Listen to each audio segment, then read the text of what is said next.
ಎಲ್ರಿಗೂ ನಮಸ್ಕಾರ. ನಾವಿವತ್ತು ಮನೆಯಲ್ಲೇ ಸುಲಭವಾಗಿ ಮ್ಯಾಂಗೋ ಐಸ್ ಕ್ರೀಮ್ ಮಾಡೋದು ಹೇಗೆ ಅಂತ ನೋಡೋಣ. ಇದಕ್ಕೆ ಕೇವಲ 4 ಪದಾರ್ಥಗಳನ್ನ ಉಪಯೋಗಿಸಿ ಮಾಡಿರೋದು. ಮತ್ತು ಇನ್ನೊಂದು ಇದರಲ್ಲಿ ವಿಶೇಷ ಏನಂದರೆ ಇದಕ್ಕೆ ಯಾವುದೇ ರೀತಿ ಕಲರ್ನ ಬಳಸಿಲ್ಲ. ಸಕ್ಕರೆ, ಕಂಡೆನ್ಸ್ಡ್ ಮಿಲ್ಕ್ ಆಗಲಿ, ಹನಿ ಆಗಲಿ ಯಾವುದೇನೂ ಬಳಸದೆ ಮಾಡಿರೋದು. ನೀವು ಕೇಳ್ಬೋದು ಸಕ್ಕರೆ ಏನು ಉಪಯೋಗಿಸ್ದೆ ಹೇಗೆ ಮಾಡಿದ್ದೀರಾ ಅಂತ. ಅದೇ ಇದರ ಸ್ಪೆಷಾಲಿಟಿ. ಇದಕ್ಕೊಂದು ಸೀಕ್ರೆಟ್ ಇಂಗ್ರೀಡಿಯೆಂಟ್ ಉಪಯೋಗಿಸಿದ್ದೀನಿ. ಅದೇನಂತ ಮುಂದೆ ಹೇಳ್ತೀನಿ ನಿಮಗೆ.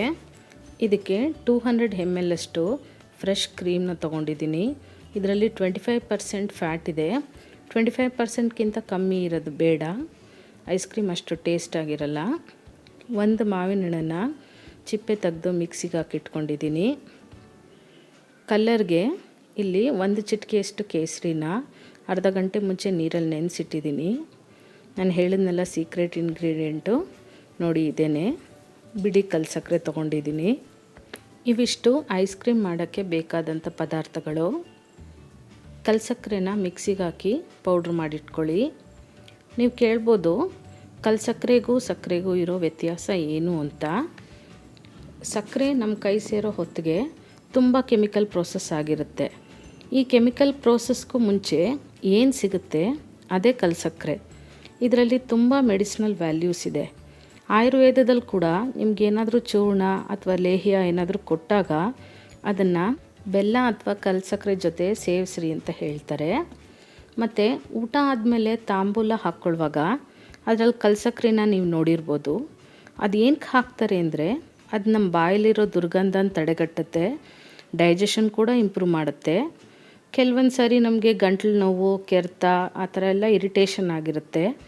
ಆಗ ಸ್ವಲ್ಪ ಕಲ್ಲು ಸಕ್ಕರೆ ಜೊತೆ ಒಂದು ಲವಂಗ ಅಥವಾ ಮೆಣಸನ್ನು ಚೀಪೋದ್ರಿಂದ ಸ್ವಲ್ಪ ಮಟ್ಟಿಗೆ ರಿಲೀಫ್ ಸಿಗುತ್ತೆ.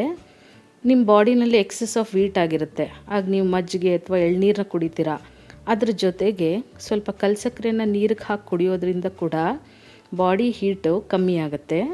ಹೀಗೆ ಇನ್ನೂ ಎಷ್ಟೋ ಉಪಯೋಗ ಇರೋ ಈ ಕಲ್ಲು ಸಕ್ಕರೆನ ನಾವು ಆದಷ್ಟು ನಮ್ಮ ಅಡುಗೆಯಲ್ಲಿ ಉಪಯೋಗಿಸೋದು ಒಳ್ಳೆಯದಲ್ವ. ಹಾಗಾಗಿ ನಾನಿವತ್ತು ಮಾಡೋ ಐಸ್ ಕ್ರೀಮ್ನಲ್ಲಿ ಇದನ್ನು ಹಾಕಿ ಹೇಗೆ ಐಸ್ ಕ್ರೀಮ್ ಮಾಡೋದು ಅಂತ ತೋರಿಸ್ಕೊಡ್ತಾ ಇದ್ದೀನಿ.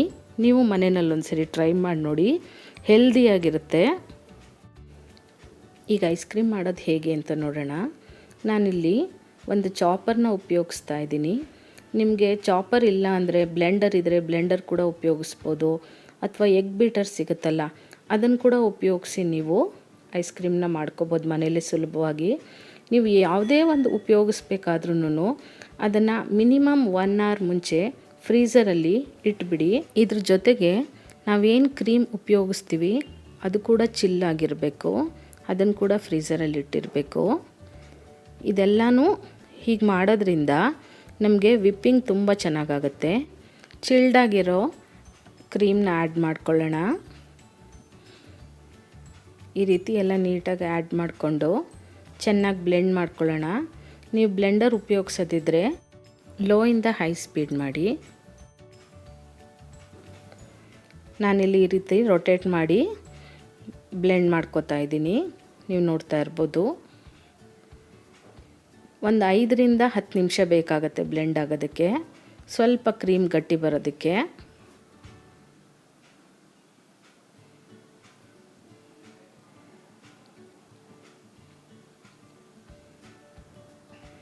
ಈಗ 5ರಿಂದ 6 ನಿಮಿಷ ಆಗಿದೆ. ಸ್ವಲ್ಪ ಕ್ರೀಮ್ ಕೂಡ ಗಟ್ಟಿ ಬಂದಿದೆ. ಈಗ ಇದಕ್ಕೆ 2 ಸ್ಪೂನ್ ಕಲ್ಲು ಸಕ್ಕರೆ ಪೌಡ್ರ್ ಮಾಡಿ ಇಟ್ಕೊಂಡಿರೋದನ್ನ ಸೇರಿಸ್ಕೊಳ್ಳೋಣ. ನಿಮಗೆ ಹೇಗೆ ಟೇಸ್ಟ್ ಸ್ವೀಟ್ ಜಾಸ್ತಿ ಬೇಕಂದರೆ ಇನ್ನು ಸ್ವಲ್ಪ ಅರ್ಧ ಸ್ಪೂನ್ ಜಾಸ್ತಿ ಹಾಕ್ಕೋಬೋದು. ಆದರೆ ಮಾವಿನ ಹಣ್ಣಲ್ಲೂ ಸ್ವೀಟ್ ಇರೋದ್ರಿಂದ 2 ಸ್ಪೂನ್ ಸಾಕಾಗುತ್ತೆ. ಮತ್ತೆ 5 ನಿಮಿಷ ಬ್ಲೆಂಡ್ ಮಾಡ್ಕೊಳ್ಳೋಣ. ಈಗ ಸಕ್ಕರೆ ಎಲ್ಲ ನೀಟಾಗಿ ಕ್ರೀಮ್ ಜೊತೆ ಹೊಂದ್ಕೊಂಡಿದೆ. ಈಗ ಇದಕ್ಕೆ ನೆನೆಸಿಟ್ಟಿರೋಂಥ ಕೇಸರಿ, ಮಾವಿನ ಹಣ್ಣಿನ ಪಲ್ಪು ಎಲ್ಲ ಸೇರಿಸ್ಕೊಳ್ಳೋಣ. ಸೇರಿಸ್ಕೊಂಡು ಒಂದು ಸರಿ ಮಿಕ್ಸ್ ಮಾಡ್ಕೊಳ್ಳೋಣ ನೀಟಾಗಿ.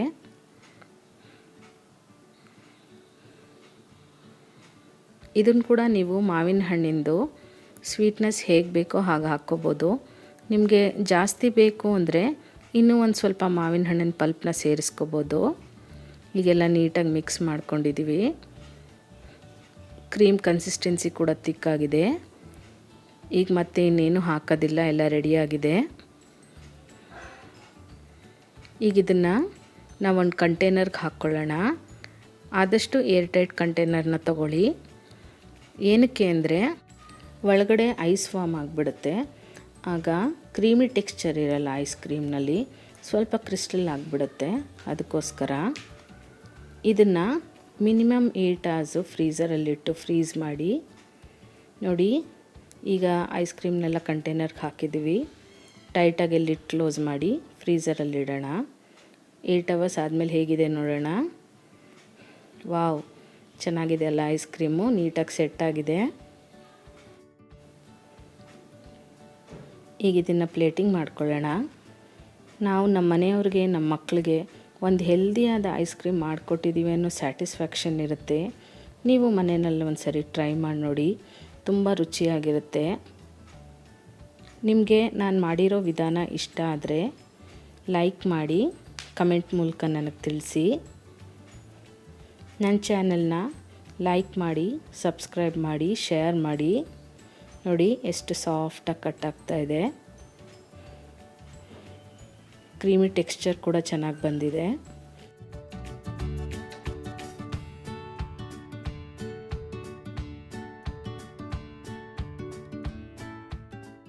ಮತ್ತು ಇನ್ನೊಂದು ವಿಚಾರ, ನಾನು ಅಪ್ಲೋಡ್ ಮಾಡಿದಂಥ ಅಮಟೆಕಾಯಿ ಉಪ್ಪಿನಕಾಯಿಗೆ ಮೋರ್ ದೆನ್ 1000 ವ್ಯೂಸ್ ಆಗಿದೆ.